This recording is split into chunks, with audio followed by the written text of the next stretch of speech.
और जिन्होंने हमारे सामने ये कबूला है कि उनके द्वारा इस हत्या को अंजाम दिया है, जिसमें उनके द्वारा 12 बोर तमंचे का यूज किया गया, जिसको रिसेंटली परचेज किया गया था इसी घटना को अंजाम देने के लिए।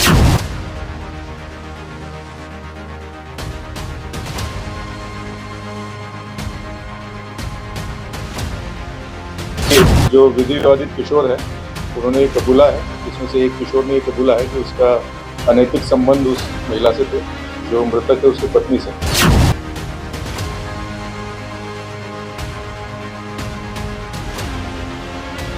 साथियों नमस्कार, आप देख रहे हैं सुरागी लाल न्यूज चैनल में। इस समय मौजूद हूं काशीपुर के पुलिस अधीक्षक कार्यालय पे। जी हां, आपको बता दूं, पुलिस अधीक्षक कार्यालय पे आज उधम सिंह नगर के एसएसपी अजय गणपति यहां पहुंचे हैं। बीते दिनों जो है काशीपुर प्रतापपुर क्षेत्र में एक हत्या का मामला सामने आया था। ऐसे में उस हत्या का खुलासा करने एसएसपी अजय गणपति यहाँ पहुंचे हैं। आपको बता दूं, उस हत्याकांड में मृतक की पत्नी स्वयं शामिल थी और उस हत्याकांड में 2 नाबालिग किशोर भी शामिल थे। और आप चलिए क्या बोले उधम सिंह पुलिस कप्तान, आपको ले चलता हूँ, आपको सुनवाता हूँ। काशीपुर तो बहुत टाइम बाद आया हूँ। तो सबसे पहले तो हमारी जो टीम है, एसपी काशीपुर, हमारे सीओ काशीपुर और थाना अध्यक्ष और एसएसआई और हमारी सभी काशीपुर थाने की जो टीम है, उन्होंने इस महत्वपूर्ण केस में बहुत अच्छा काम किया है। आप सभी को पता है कि 17 अगस्त के दिन एक सूचना पुलिस को प्राप्त हुई थी, जिसमें एक शव जो है वो स्विफ्ट कार में पाया गया था। सड़क के किनारे गाड़ी अनियंत्रित अवस्था में खड़ी थी। तो उसमें शुरुआत में जो हमारे पास सूचना आई थी वो रोड एक्सीडेंट की आई थी। तो हमारी पुलिस टीम ने मौके पे पहुंचते हुए उस शव को वहां से बरामद किया और उसकी शिनाख्त जो है संजीव कुमार के रूप में हुई, जो कुंडेश्वरी क्षेत्र काशीपुर के रहने वाले हैं। जब बारीकी से पंचायतनामा भरते वक्त जब उसका शव का परीक्षण किया गया तो उनके बाईं ओर गले पर एक चोट थी जो किसी भी रोड एक्सीडेंट में संभावित नहीं लग रही थी।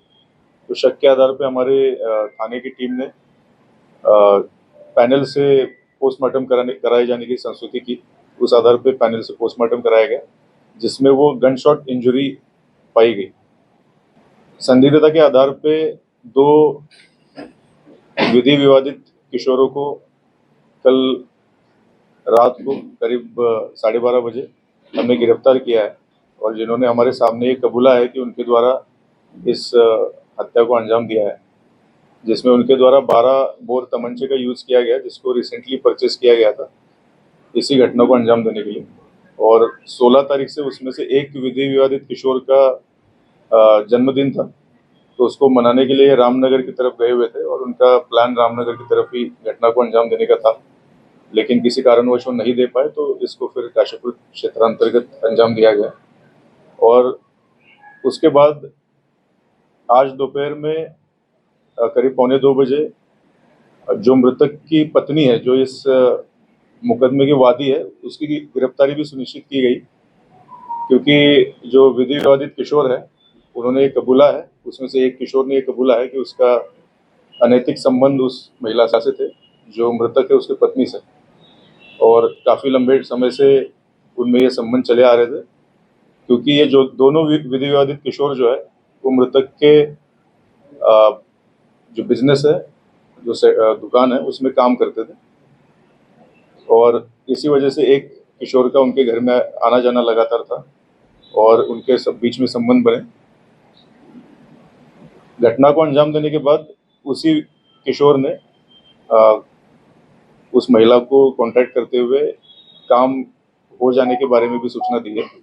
जब हमने पूरे सीडीआर का अवलोकन किया, सीसीटीवी का अवलोकन किया है और सारे फॉरेंसिक साक्ष्यों का अवलोकन किया, तब इस पूरे घटना का जो कारण था और जो मोटिव था वो सामने आया है, जिसमें ये पता लगा है कि जो मृतक की पत्नी है उसके साथ जो किशोर के अनैतिक संबंध होने की वजह से उन्हीं पत्नी ने ही ये पूरा साजिश रच के 2 किशोरों का यूज करते हुए और उसमें से एक किशोर ने इस घटना को अंजाम देने के लिए एक शस्त्र को परचेज भी किया। इससे पूर्व में भी इनके द्वारा एक बार प्रयास किए जाने के संदर्भ में इन्होंने पूछताछ में बताया, जिसके बारे में अधिक जानकारी की जा रही है। फिलहाल दोनों जो किशोर है उनको जुवेनाइल जस्टिस बोर्ड के सामने पेश किया गया और महिला को न्यायिक हिरासत में भेजा जाएगा। जो आला कत्ल है वो भी बरामद किया जा चुका है। महिला ने भी पुलिस के सामने इस बात को स्वीकार किया है कि उसके इस किशोर के साथ अनैतिक संबंध थे और उसके द्वारा ये साजिश रची गई है और एवं किशोर का यूज किया गया है। किशोर की उम्र 18 साल से नीचे है, दोनों 18 साल से नीचे, लगभग 17 साल के आसपास उम्र है। तो शुरुआत में क्योंकि मृतक के फैमिली से कांटेक्ट करने पर उसके महिला के द्वारा ही इसमें तहरीर दी गई थी और उसके आधार पर मुकदमा पंजीकृत हुआ था। लेकिन क्योंकि इसमें पुलिस ने जब बारीकी से और इन्वेस्टिगेशन आगे बढ़ाया तब उस खुद महिला का ही रोल उसमें सस्पिशियस पाया गया है और महिला ने पुलिस के सामने ये कबूला भी है और इसको हम लोग प्रॉपरली इन्वेस्टिगेशन में भी लेके आएंगे और इसका वादी भी आगे जाके पुलिस स्वयं बनेगी, वादी भी चेंज होगी। किशोर उसके मृतक की दुकान पे काम करता था या नहीं? मृतक की दुकान पे दोनों किशोर, एक किशोर परमानेंट था वहां पर जिसने महिला के साथ मिलकर ये साजिश रची है और दूसरा किशोर ऑन एंड ऑफ था।